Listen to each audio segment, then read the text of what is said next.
Hi everyone, and welcome to the BOMA and Xero Digital Marketing webinar series. Today we're going to cover what is marketing, why should I do it, and how should I be doing it. My name is Charles Clark, and I'm joined by Bryan Williams, who's Head of Ecosystem at Xero Australia. Hi Bryan. Hey Charles, how are you? Thanks for having me. My pleasure. So I'll just introduce who I am. So those who don't know me, as Charles said, my name's Bryan. I head up the ecosystem for Xero Australia. So my role and my team's all about how do we grow more connections into Xero and try and drive a combined value prop together into market wins for our accountants and bookkeepers or for our small businesses alike. So we've been working with BOMA for a few years now, and their offering solves a great pain point we don't cover off ourselves, and that is the digital marketing piece. You know, we see here at Xero through our survey results and engaging with our partners that today, primarily for accountants and bookkeepers, that's primarily their lead source today typically comes from referrals, from doing a good job with their existing clients, and then from word of mouth, which comes out as throughout their portfolio as well. But the digital marketing piece, as the digital voice becomes more and more, is something that we really need to consider. And BOMA is a great solution for that. So typically where we see it sort of comes into place is, you know, how are you engaging with your customers on an online presence, and how are you finding new leads? You know, if you're doing a great job already for your existing customers and you want to try and attract some new ones, how do you build that out via whatever channel it is today and in real time as well? So excited to be part of this and to hear more from Charles. So over to you, Charles. Fantastic. Great. So I'll just kick off in the first slide and just a quick reminder. So if you've got any questions, do let us know, and we'll also be running a few polls along the way. So the first one at the moment is just wondering if you've got any experience with marketing, and we'll just give you the results as we go. So kicking off why marketing matters, as Bryan said. So marketing, I think we have to do away with the idea that it's just about making a nice logo and a nice website. Really, marketing is no longer a nice to have, it's a must have. And if you think of maybe in the past where the ATO in the case of Australia and the IRD in the case of New Zealand, they were your marketing department in a way. You know, everyone had to have an accountant unless they had those expertise in-house. So really it was a must have. But things are changing, so there's a lot of disruption in the industry. There's a lot of new tools, especially cloud-based tools, which are out there. And so the choice for small businesses and businesses in general has never been greater. So really, you need to think about how you're going to differentiate yourself from your competitors, and also, you know, with your current clients, what are you going to do with them, more than just giving them the occasional email about it? It's sort of tax time. How are you going to nurture that relationship to make sure that, you know, in the years to come, you have a sustainable business and, you know, and you have something that, you know, will grow over time and will be, I suppose, insulated against the disruption that's really happening in the accounting industry. So I thought this slide or this picture was quite a good way to think about marketing and really what it does. And you think about Coke and Pepsi, in blind taste tests, no one can tell the difference. But if you tell someone, are you a Coke or a Pepsi person, immediately that conjures up ideas about Coca-Cola or Pepsi. And that's because they've done a great job marketing. So if you think about marketing for yourself, it's about firstly creating brand awareness. So getting people in the marketplace aware that you exist. And also what that means. So it might be about your expertise, things that you're a specialist in, where you're located, and sort of areas that you specialize in. Obviously, you want to generate, you know, leads for your business, as Bryan was saying. So whether it's new leads coming in who've never dealt with you before, or even it's upselling to current clients and making them more aware of the services that you offer. So this is a really good slide. If you've done, I see that some of you are quite intermediate sort of level of marketing, so you might have come across this concept before, and it's the marketing flywheel. And I suppose the key things to take out of this is that marketing is not a linear journey. You don't start and finish. It's always going, it's always on. So really it's the process of, firstly, you need to attract people to your brand, to your business, and then you need to engage them. Then once they're engaged, then you get the opportunity to delight them. And obviously in your case, that's through providing them with amazing service. And then you get to sort of continue that whole process all over again. And ideally, if you're doing that well, then they will also refer other people to you. They'll probably talk about you on social media. They'll be willing to, I suppose, to help your marketing efforts in their own little unique way. If we think about the old style of marketing versus the new style of marketing, and the old style of marketing was using the traditional forms of media. So think, you had TVs, flyer, print, and also a lot of word of mouth. Oftentimes, you went looking for clients and you were trying to saturate the market. So you can imagine a radio ad, you saturate the market, and most people listening to the ad weren't interested. And as a result, very few people actually come back to you from that ad. And if you contrast that with the new form of targeted marketing, and this is really one of the disruptions I talked about, is the advent of obviously the internet and the fact that people now can search for the services and products that they want. So the modern customer or client these days, they know what they want. They want a smart, engaged, modern accounting practice, and they'll be out there looking for you. So you really need to figure out how you're going to attract and engage them, and really where are they going to be. And the easiest place, and the place that most people spend time on, especially looking for information, whether it's information about referrals about who they might want to engage with as an accountant, or if it's just looking for news or movie reviews. So that's the internet and social media. As a result, there will be fewer of them, but you'll be speaking to them in a much more relevant way, and as a result, much more likely to convert them from someone who has heard of you through to a prospect, and then hopefully on to a client. So I'll just share those poll results with you. So it seems like it's pretty well evenly split. A few who are just at the beginning of their marketing journey, and then a couple more who have done a little bit of intermediate level marketing. Interestingly, no one's super sort of advanced in their journey. So hopefully what we're sharing today will be really useful.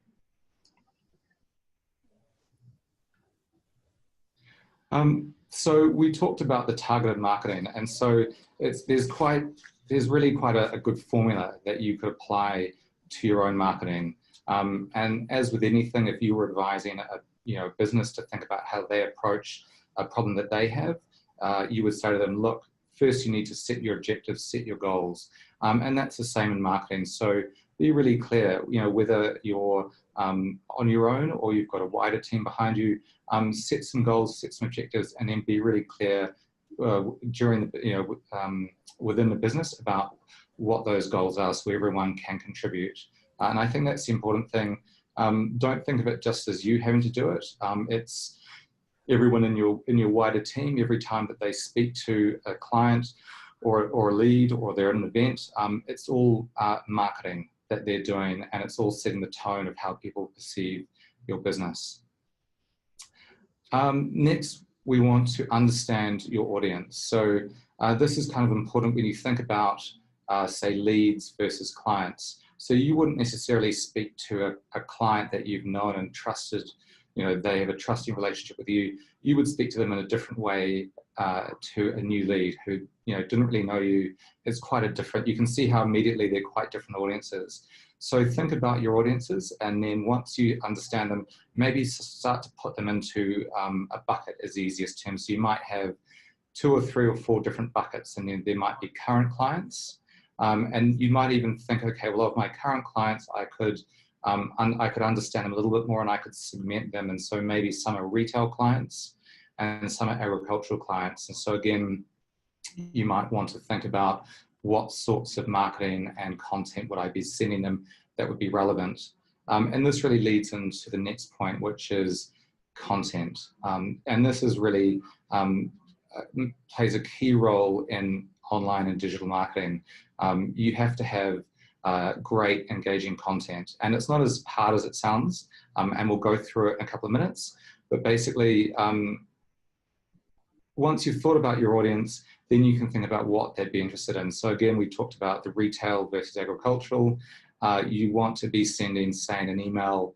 If you've got some retail news, not much point sending it to the agricultural people and vice versa. It's the same on your social channels. If you're doing some social activity, think about what's going to be most engaging and most relevant to a section of your audience, and then you can put it out there. And you can have different different content on your social channel. That's a great thing, just as long as it matches up to what your audience is looking for. So in terms of getting it out there, so it's as Bryan said, it's mostly all online these days, and the great thing about that is it's all on your laptop. So you've got your email, you've got all the social channels, so Facebook, Twitter, LinkedIn, Instagram, just to name a few, and then also you've got your website and the opportunity that presents both to be your digital shop window, but also to carry your content, so in the form of blogs and things like that. So those are all ways that you can get your message out there. And the great thing is that it can be a variety of messages. Sometimes you could send out a very targeted email or social post that talks about a particular event that you're running. The next time it could be insight on a particular issue or question that a lot of your clients have asked and you're answering online. The last way to really reach out online easily is targeted social ads. So these are a very good way if you want to grow your audience and reach new people to actually specifically chase those people on the networks. So this is a bit more of an advanced sort of marketing step, but we can go through that in more detail a little bit later on. If anyone's got any questions on that, do let me know. So we touched on content a little bit, and the image of the magnets sort of it's no accident. So really the value of great content is that it can help build your brand amongst maybe an audience who either don't know you or maybe only know a part of you. So with content, you're able to you're able to use it to build trust and engage with your audience. So whether they're current clients or they're people that you would like to be clients, you're able to do lots of things with content. So firstly, you can provide value. So the value exchange is really important. The days of doing hard sells has sort of gone, and really these days, it's all about building that level of trust in a relationship. And then once you have that relationship going, then you can go in for more the, would you like to be a client? I can offer you things that maybe your current accountant, or if you don't have an accountant, that can help your business. So value is a key thing, and that could be in the likes of insights into issues that affect their business. So it could be taxation, could be superannuation, could be how to set up a trust, and you could give that to them, and that's the value exchange, that you give that to them and they give you their attention. Secondly, you can think about thought leadership. So a great, I suppose, trick is to think about people that you admire in the accounting industry, and I know Tim Hoopman and Heather Smith are quite well known. They didn't get there by accident. They really spent time thinking about what are the important things that they should be talking about within the industry, and then they went ahead and did it. And over time, people understood that they were really the go-to people for those topics, and as a result, they became seen as thought leaders. So you don't always need to go to that extent. You can just choose one or two topics that you will concentrate on. And obviously, if you've got colleagues with you, if you each chose a couple of areas that you want to concentrate on, before you know it, your practice could be seen as thought leaders in quite a few different areas. So the benefit of providing value and having the thought leadership is that then you get great brand awareness. So because it's great content, people are more likely to share it with their friends and colleagues. They're more likely to comment about it online, and they're more likely to pass it on. And obviously, all of that is great because it really positions you as the experts. And hopefully from that, you start to get new leads. So people who see that you're always posting about a particular topic, so maybe superannuation, think, great, I've been looking for someone to look after that for me, and I'm going to go and speak to you. It also has the effect of building loyalty with your current clients. So if you think of today's pretty savvy generation of business owners, they're all pretty savvy, and if you think about how they engage with their businesses and their online lives, and it's fair to say that they probably expect that from their accountants as well. And so if they see that you're modern, you're fresh, you're up to date on all the latest ideas and insights, they're much more likely to stick with you than if they never see anything from you. So I suppose it's being, visible and providing value versus being invisible, and then they don't see that same level of value from you. So I'm just going to launch the second poll, and this poll is just about your main marketing challenge. So if you've got any challenges in there, just let us know. And we often find that one of these four, or some of these four, are the ones that everyone seems to have trouble with. So let's continue on. So we've talked about content, and now we're going to talk about how different channels that you can use to get the content out there. And the first one that we really need to talk about is email.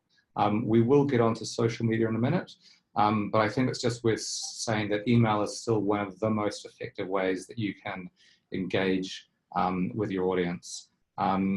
So obviously the first thing is that, though, you do need their email address, and that's where social comes in, and we'll talk about that in a minute. So that once you have their email address, so someone's given you it either as a client, or you have met them at an event, or maybe they have signed up to your newsletter, you can start to email them.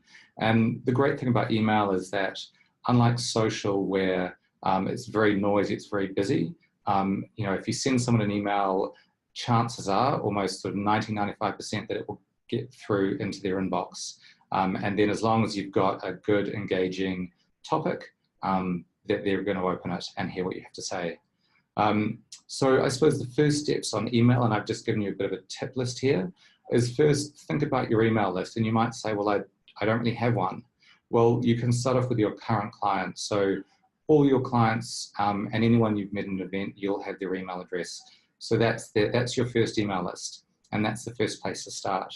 As we talked about, there are other ways to get them. So you could run events, you could have content on your website that is gated, and by gated I mean in order to access the content and to download it. So it might be a really interesting piece of research, say on setting up trusts, they need to give you their email address. So that's another way to do it.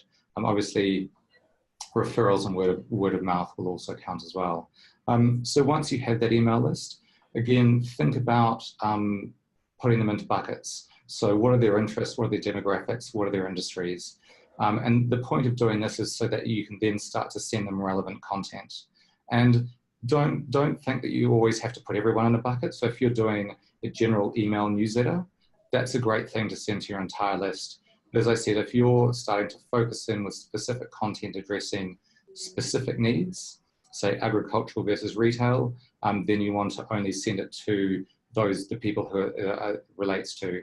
And the reason there is that if you send content that's not relevant to people too many times, in time that they'll either stop opening them, or they'll unsubscribe from your email list.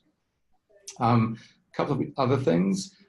Don't just send emails from your Outlook or your Gmail. Have a branded template, have something with all your social icons on it, with your website address. All those can click through to your various channels. Also have something that has maybe a little bit of branding at the top and maybe some imagery. The point there being that you really want to present yourself or your business through your emails as being really professional and modern, and instead of sending people BCC'd emails is just not the place to start. Once you've got the email template, think about a clickable subject line. So if you ever think of, if you go onto a website and you see that there's a headline and it's just got the subject is just so clickable that you can't stop yourself, and that's called clickbait. well, those subject lines are written by people who think about all the ways that they could make you want to open that email. So that's, again, something to think about. So if you're sending out an email newsletter, don't just say March newsletter, because that's not going to get anyone to open it. Maybe include, you know, a stat of something interesting or some insights that you're going to talk about in the newsletter, something that maybe they didn't know and that will be of value to them.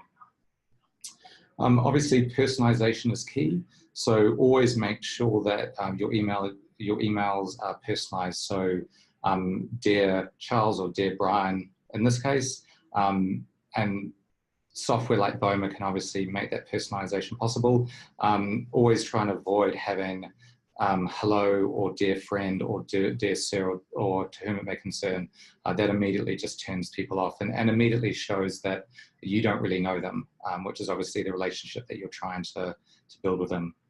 A clear call to action. So what I mean here is that you're sending them a piece of content or an email. What is it that you want them to do? Sometimes it might be just to go to your website to read more of the content. Other times it might be to register an event that you're holding. Other times it might be something really specific like give me a call to learn more. So these are all the different types of calls to action. And the main thing is make sure you have one. Otherwise, they'll read it and they won't know what to do next. And you'll just then rely on them to say, oh, well, I should give that person a call, or I should go to their email, sorry, to their website. Engaging content we've touched on before, but again, I just put it in there to reinforce how important it is. Okay, so I'll just share the results of the second poll. So it looks like a split between I don't have enough time and I just don't have any marketing knowledge of the top two. A couple coming in with it's too expensive and I'm not sure where to begin, which is, I suppose, you know, fair enough in these days. It's quite a confusing sort of marketplace out there with lots of different social channels, lots of different email providers, and yeah, so hopefully this webinar will help give you some tips on how you might start. Great, so we've touched on email. Now obviously we can't go any further without immediately pivoting to social. So social really is, I suppose, a technology that has only been around for 15 years, even though it sometimes feels like 50, given everything that's gone on with Facebook and Twitter.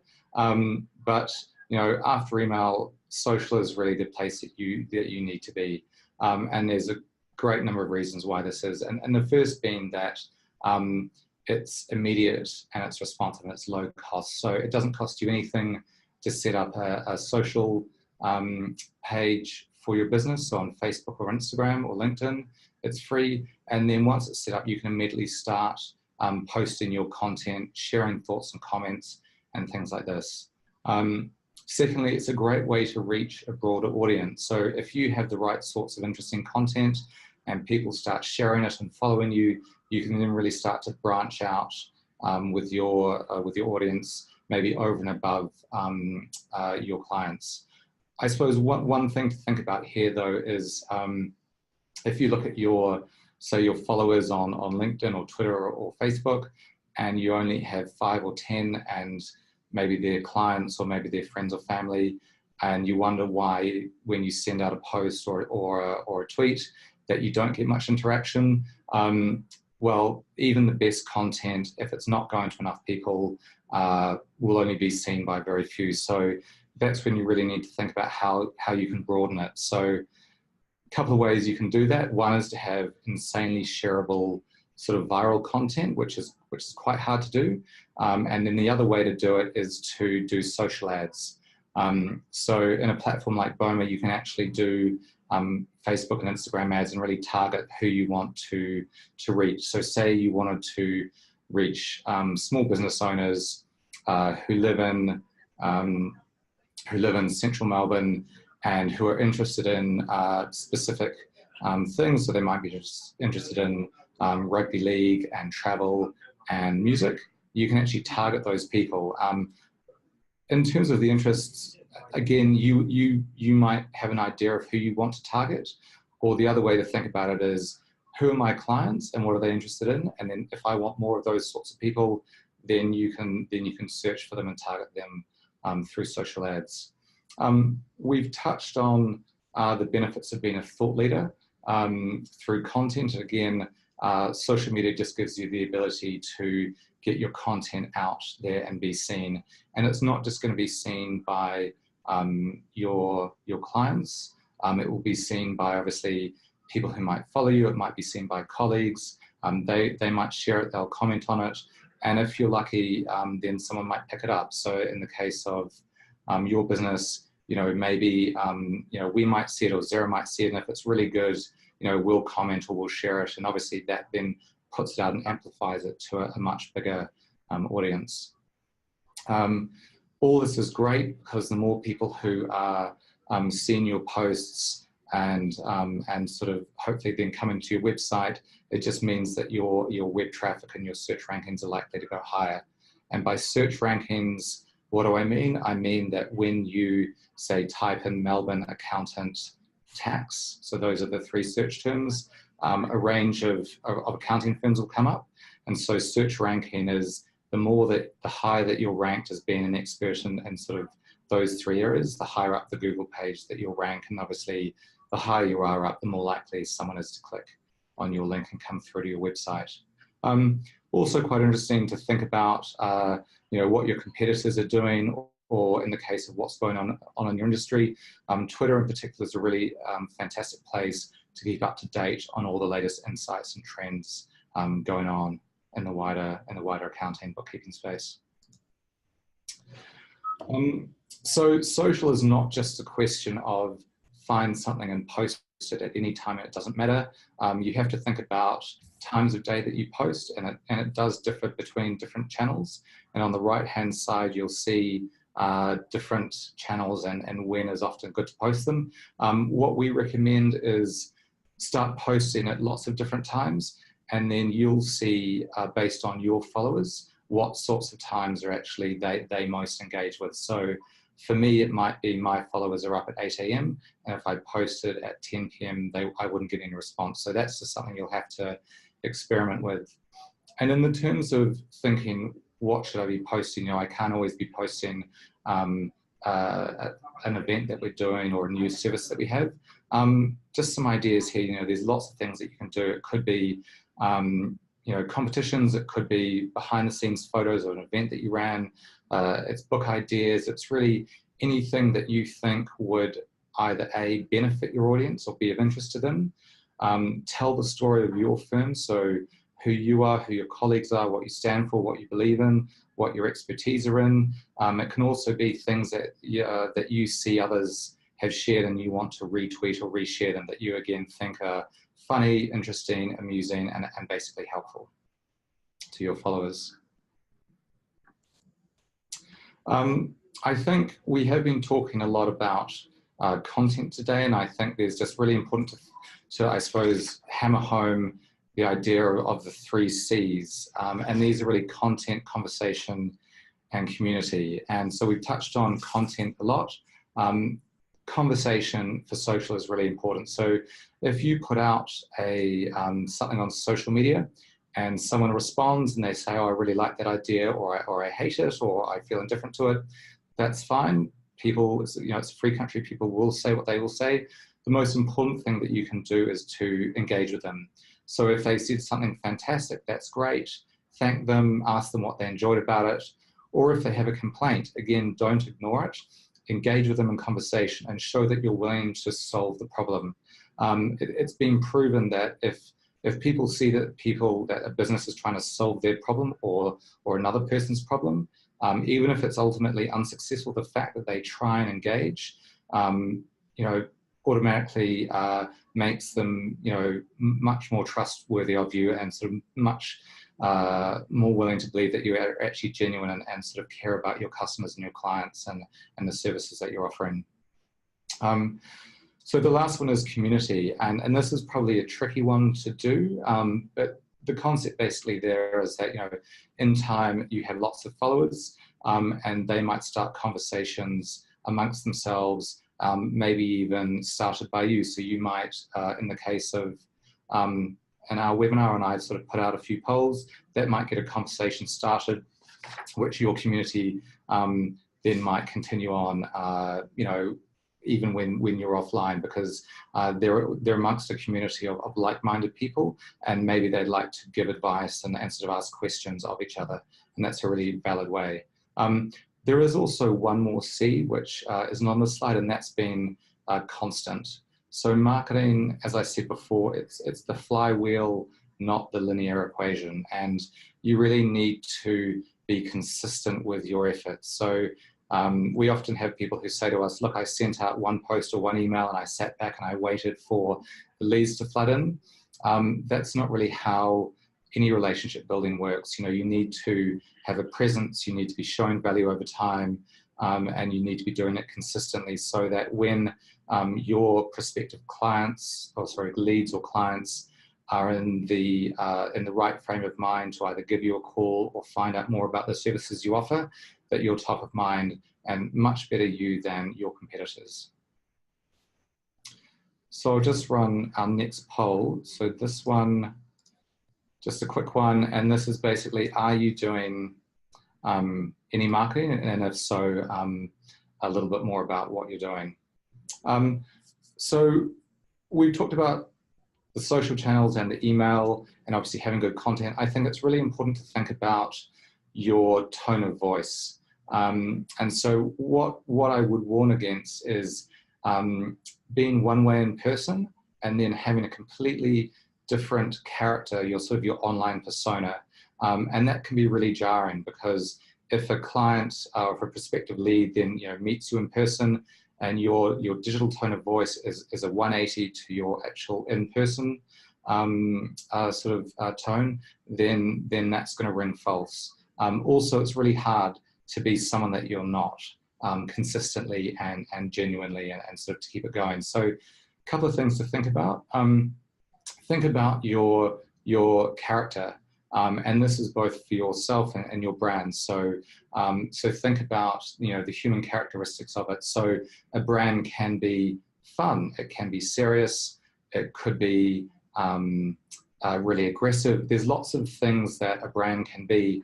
So just think about the things that you want your business and your brand to stand for. When people talk about your business, that you want them to say, what about you? So that they're trustworthy, that they work hard, that they're modern. Those are all things that could be relevant.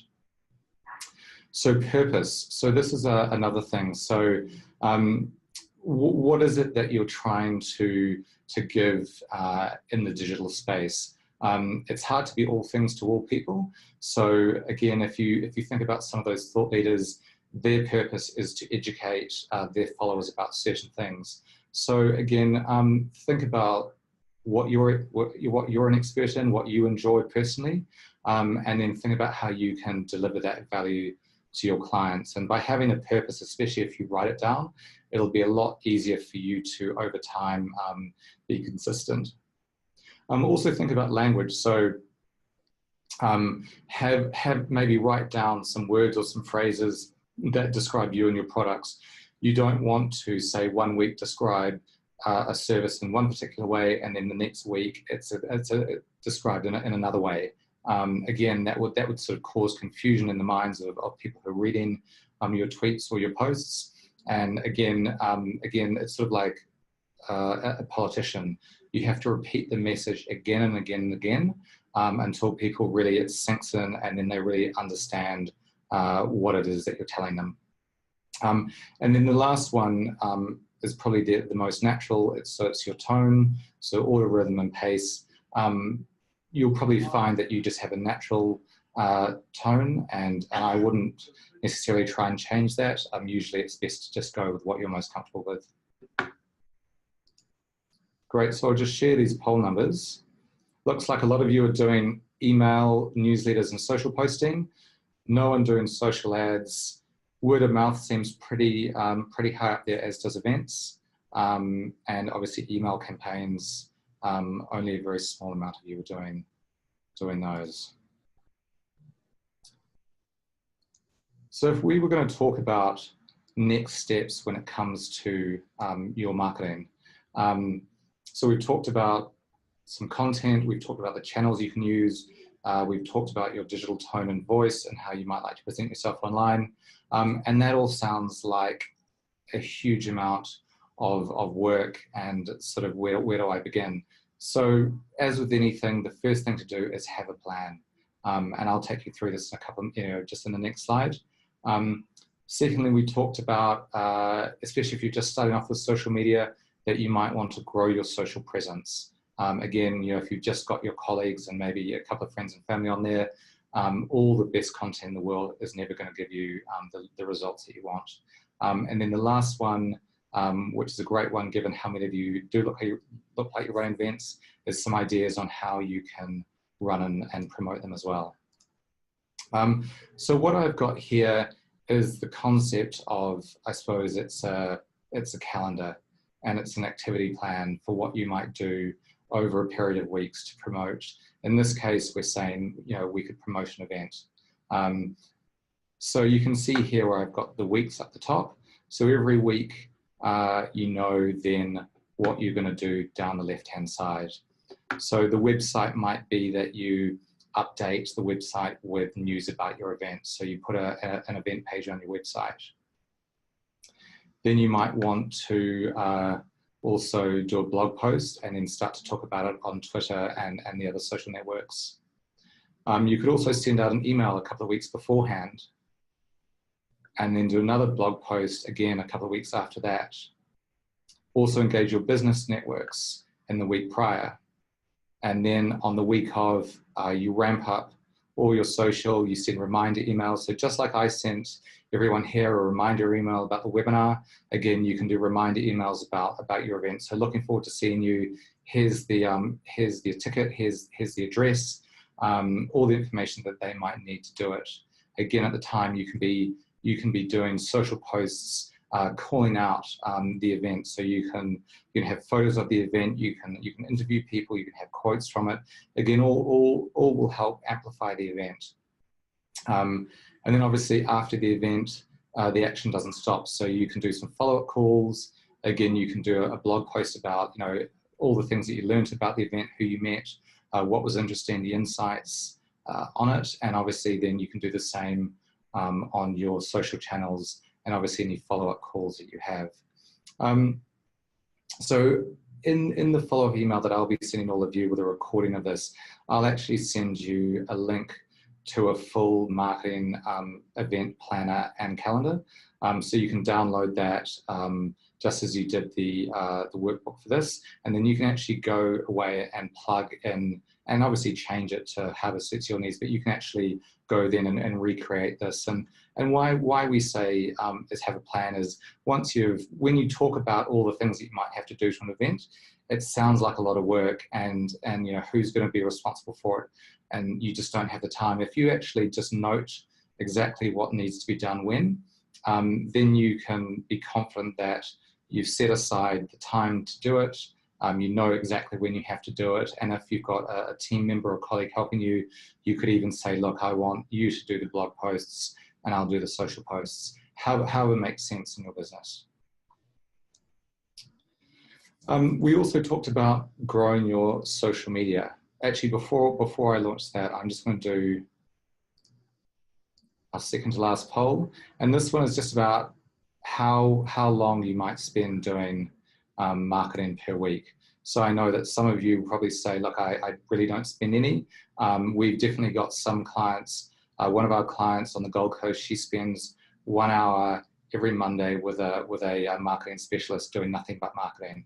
So she's really engaged in it, and the reason she spends so much time is she said the advent of sort of cloud technology had meant that what her team used to take a whole week to do, they can now do in 80% of that time. So she needs to fill up that last 20% of her time, otherwise she's not running an efficient organization. So she really sees the need to do a lot of marketing to get those leads in. So growing your social, again, just like any plan, set some goals, and they'll be different for different platforms. So on Twitter, is different to Facebook, is different to LinkedIn. So your goal for Facebook might be, I'm going to do 1 post a week or 2 posts a week. And that would be a goal, and you know that you can meet that goal, which is obviously, you want an achievable goal. Whereas on LinkedIn, you might want to post less frequently on LinkedIn. So you could say, look, and I'm going to post once on LinkedIn per week or once every couple of weeks. And that might look like success for you, which is great. You might want to then set some other goals, which would be, okay, well, I have 20 followers now. In 3 months' time, I want to have 100 followers or 200 followers, whatever you think you can do. Obviously, the more followers you have, the wider your audience, and the more that your messages and your content will be amplified. Knowing your audience is a really key part of the social channel discussion. So people do engage on the different channels differently. If you think about Facebook versus LinkedIn, Facebook, it's very appropriate that you might share a photo of your cat or a fun party that you had at your office. On LinkedIn, it's really not appropriate that you share either of those, because LinkedIn is a professional network, and it's really the place where you might share insights, research, news about a new position or a promotion or things like that. Whereas, as I said, Facebook, you could do that too, but definitely don't advise sharing that sort of more fun, frivolous content on LinkedIn. So again, know your audience. They will differ on different channels, and just be cognizant of that. A really good way to get started is to follow relevant accounts. So if you're new to Facebook or Twitter or LinkedIn, think about things that you're interested in. So in this case, I'd obviously say follow Xero, follow Bryan, follow BOMA, follow myself. We're in your industry, we'll be sharing lots of things. Obviously follow other clients and colleagues that you have. Follow things that you're interested in. Follow accounts where you're going to get information that will both be educational and valuable for yourself, and might also be valuable for your own followers. Always make sure that you have follow buttons on your website and your comms. So making sure that when you send out an email, down the bottom it always has a little follow me button, and so if someone clicks on there, it'll basically take them to your social account, and then they can follow you. Again, that's a great way to build, have an email list and then to build up your followers on Facebook. You could even send out an email saying, hey, look, we've just launched our Facebook account or our LinkedIn account. It's going to be full of this sort of content. If you'd like to follow, you can do so here. So you can do a direct ask, or you can just leave it up to people to follow if they feel comfortable. Obviously, always make sure that your website has all your social icons.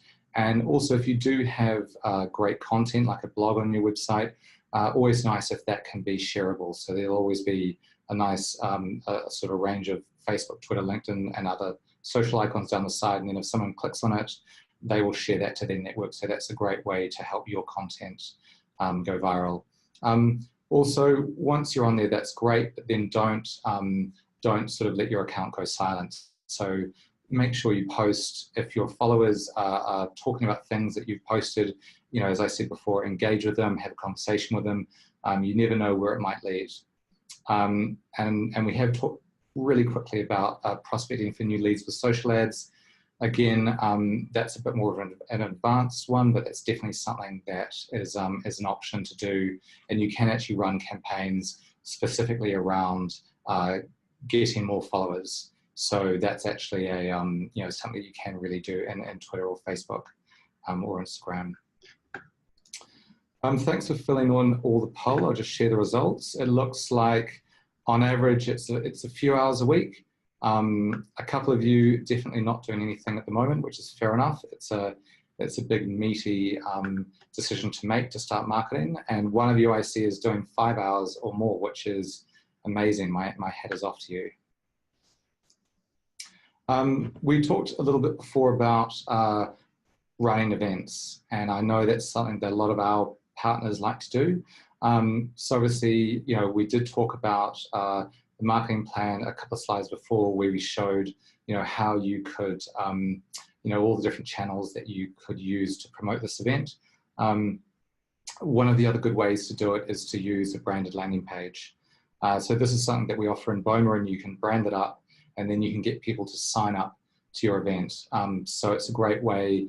The nice thing is about a landing page is that you can promote it across all your different channels. So you could have links to it from your social channels, from your emails, from social ads, and a bit of a blurb about the event. And then when someone clicks on it, they come through to a landing page, and then you can gather on their details. And you can ask for, could just be their email address, or it could be their name, their phone number, their company, and additional details like that.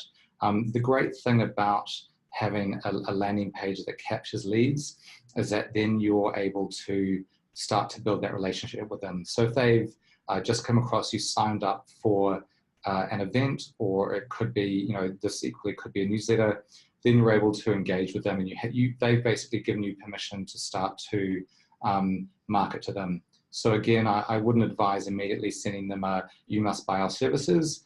I would go for more the nurture, do the marketing flywheel, and then over time, demonstrate your expertise, demonstrate that they can trust you, and then start to go in with more of the sales messages about things that they might like to consider in terms of helping their business. So it's really taking them through that journey from a lead into a client. So marketing checklist. So I won't spend too much time on this because you've obviously all got the workbook, which is great. But if you haven't done so already, make sure that you or your business is on social media. When it comes to email contacts, get them into a list, put them into buckets, and then start telling your story to them. So this is about your business, whether it's you individually or your wider team, again, together as a team or individually, and then your expertise. What a lot of our clients have said to us is that they suspect or they know that not many of their clients actually know all the services and products that they offer. And I think that's a classic thing. They say, oh, well, look, of course they do. We've got a website. Surely they must know that we don't just offer tax returns. We do compliances and trust setups and all the rest of it. Oftentimes, clients don't know this, and it's really up to you to tell them. We've touched on engaging content before. Obviously, that's really critical. Utilize all the channels at your disposal. And that includes, obviously, events, word of mouth, referrals, etc. I suppose one thing to say, if you look at all the social channels and say, look, I'm not on any of them, I just don't know where to begin, that's fine. Pick one, and it might be just Facebook. Pick one, get comfortable with it, and then if you feel like just Facebook is working for you, that's great. You don't have to go onto Twitter and Instagram and everything else, but if you do feel in time that you are growing confidence, you can make that choice down the track. And then lastly, again, as I said before, just make sure you have a plan. That's the most critical part of it. So that's the end of it. I might just do, if we have time, just to finish this off, I'll just do the last poll if you're all still can just bear with me. And this is just about your preferred social networks. So which ones that you have been using. So that's it from me. I hope that's been useful. Also on the last page of this, if you do have any questions, please do just type them in into the question box in your browser. The last thing I've just added is some bonus thoughts. So if you're not sure how to get started or what to start talking to your clients on email and social media about, these are just some thought starters, some things that hopefully will help you get out of the starting blocks and maybe give you some more ideas about ways that you can start to engage with your clients and your audience, and really sort of, I suppose, build, you know, your firm's brand awareness, your expertise in the market, and obviously, you know, with the ultimate aim of, you know, promoting loyalty with your current clients and obviously bringing you new leads and new business. Great, Charlie. That was really good. I learned a few things myself. So it was yeah, very valuable. Oh, fantastic! And looks like just on those poll results, almost everyone's on Facebook, LinkedIn pretty high, and Twitter and Instagram not so prevalent. Yeah, no, really interesting. Well, look, thanks so much for joining us, everyone. Bryan, thank you so much for joining in and for giving us, you know, I suppose a bit of a platform to engage with your audience, and it's been really, really interesting. Okay, thanks a lot, Charlie, and good luck to everyone out there on your marketing journey ahead. Great, thanks everyone. See you next time. Oh, and for those of you who've signed up to next week's one, it'll be the same format. I'll be sending you out a workbook in the hours beforehand, and then we'll kick off at the same time. So see you then. Thank you.